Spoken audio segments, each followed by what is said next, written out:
O senador eleito Magno Malta participou da audiência pública no Senado que debateu as perseguições políticas no contexto das eleições de 2022. O senador eleito relatou que foi desaconselhado a comparecer ao evento, haja vista o estado de exceção vigente no Brasil e a implacável perseguição política a todos que se levantam contra arbitrariedades, inconstitucionalidades e exorbitâncias do STF e do TSE. O parlamentar encetou.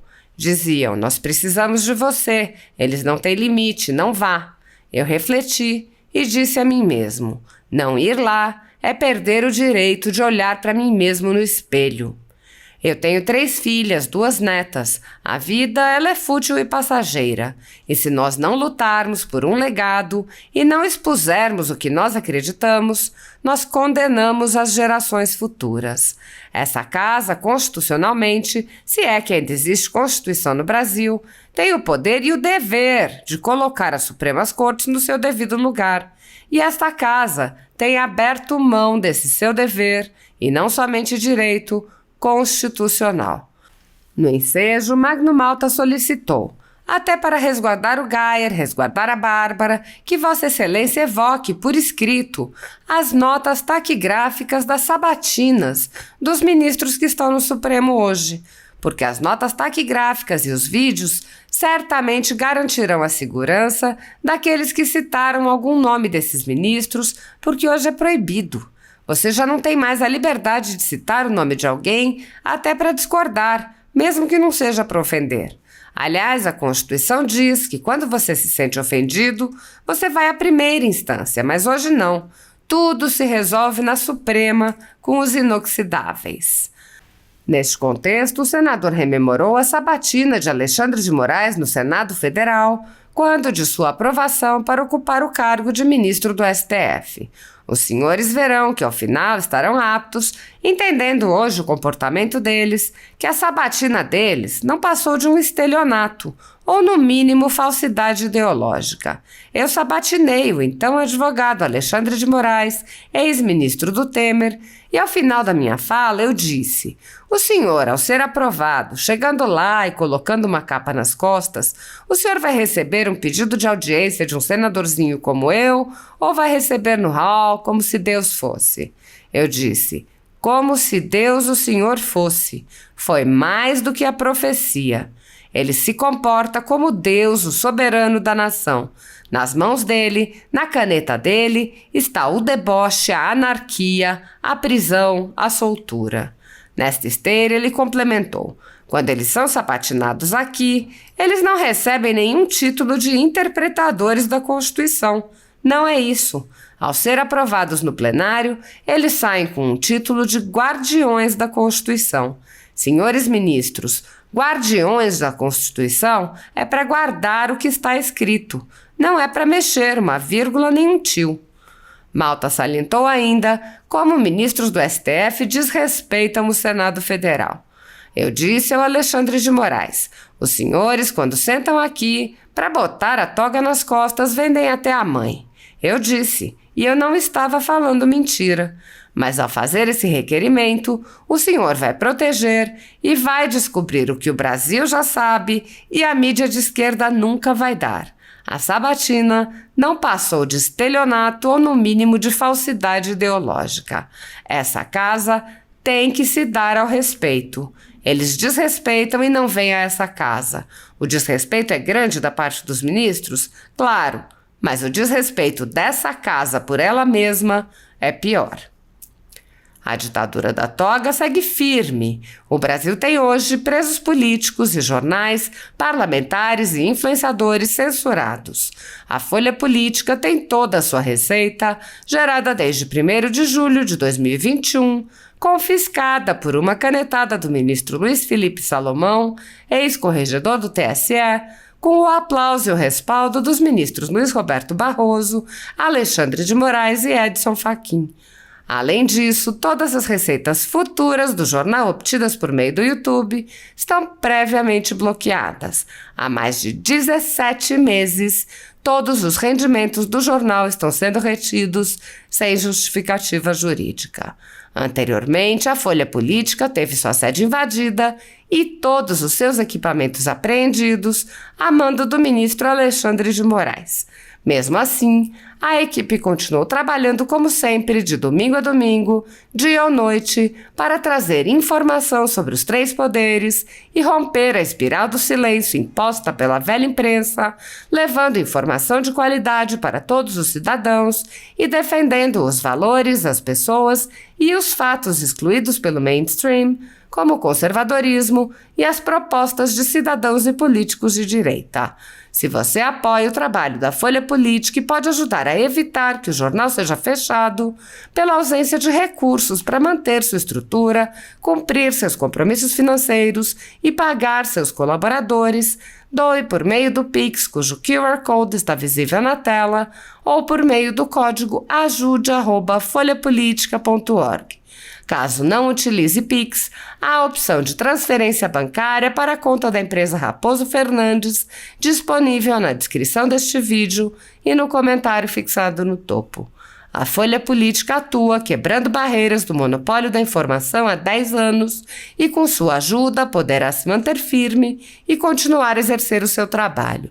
Pix ajude@folhapolitica.org. Assista. Estive nessa casa por 16 anos. Agradeço, abraço o senador Reisen, senador Guaraci, abraçando todos os outros senadores guerreiros comprometidos com a Constituição brasileira.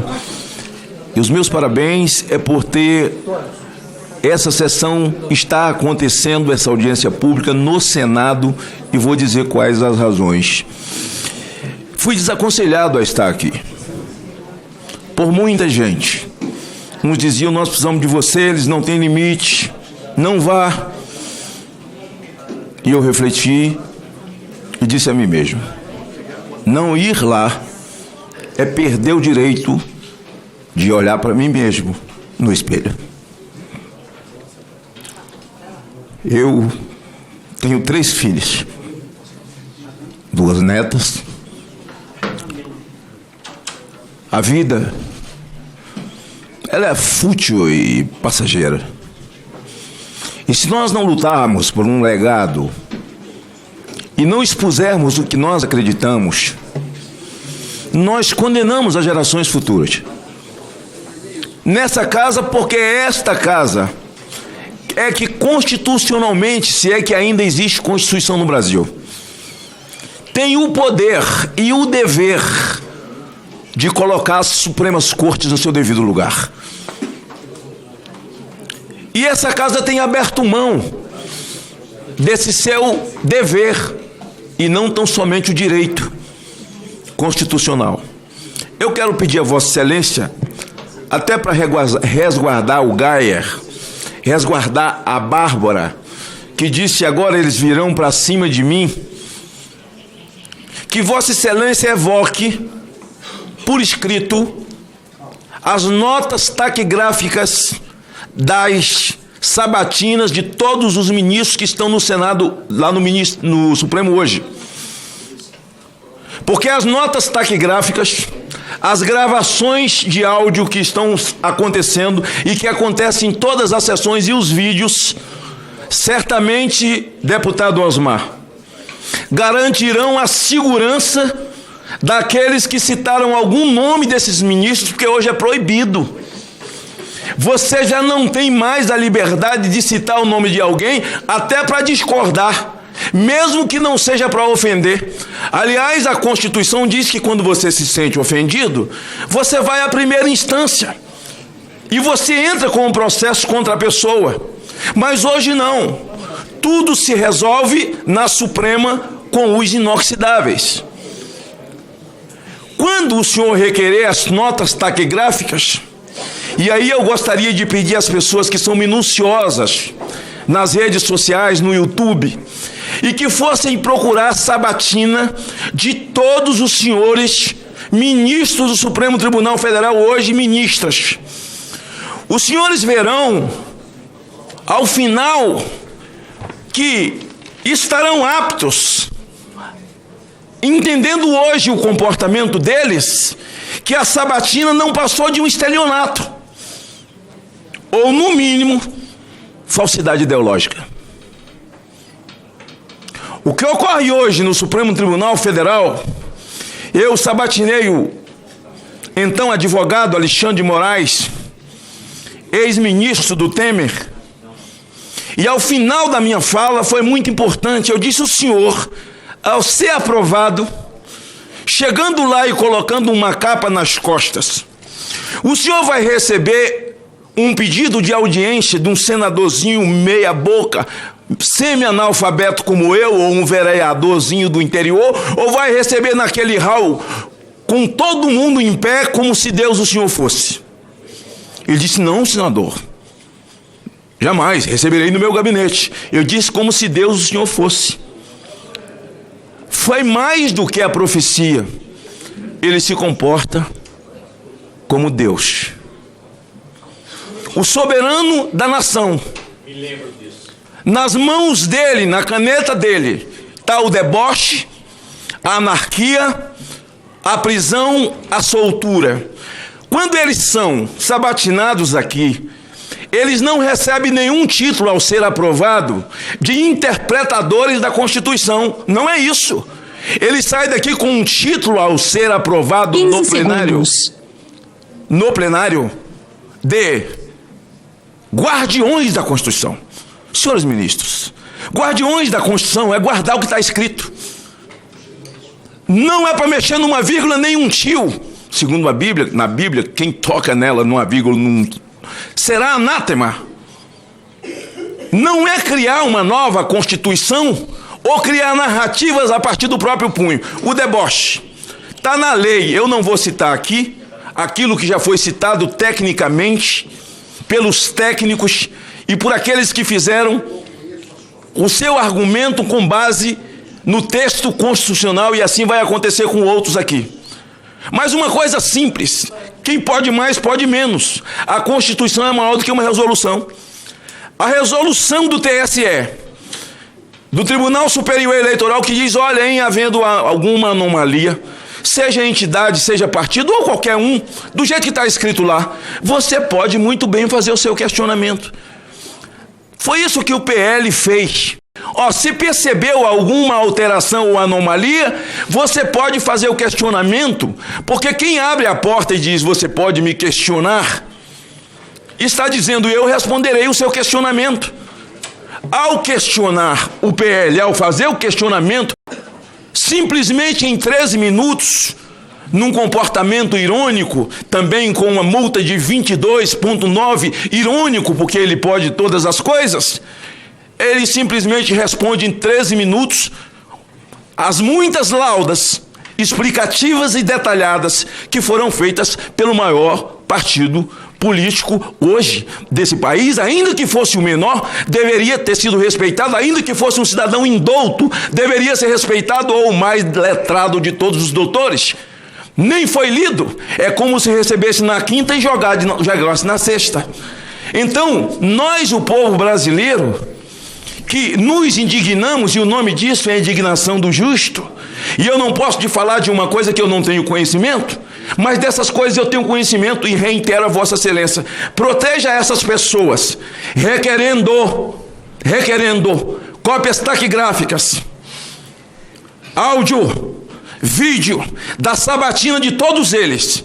E o senhor senador Girão, que está assentado nessa cadeira, que foi um militante assentado aqui, e se não tivesse sido a sua ação e ao meu estado, quem sabe eles já teriam legalizado.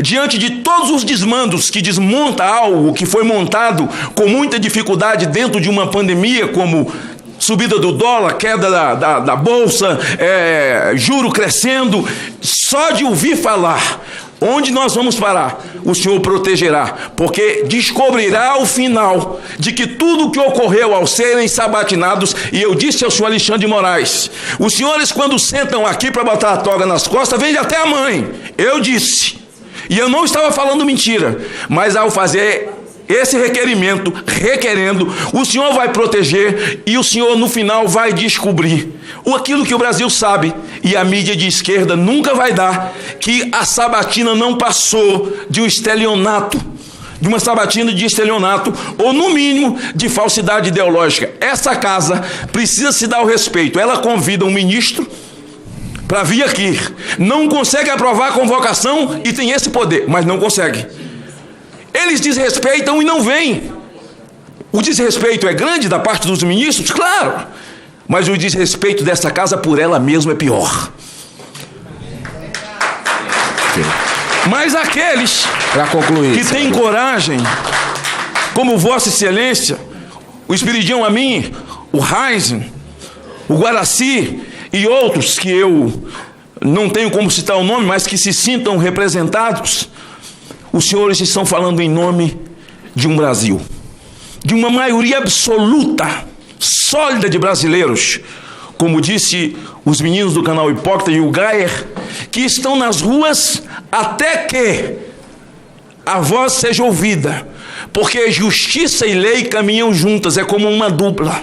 Mas quando a lei se prostitui, é preciso fazer justiça. E a lei no Brasil se prostituiu, ou a prostituíram. Então é hora de fazer justiça. Muito obrigado, senador Magno Malta. Eu peço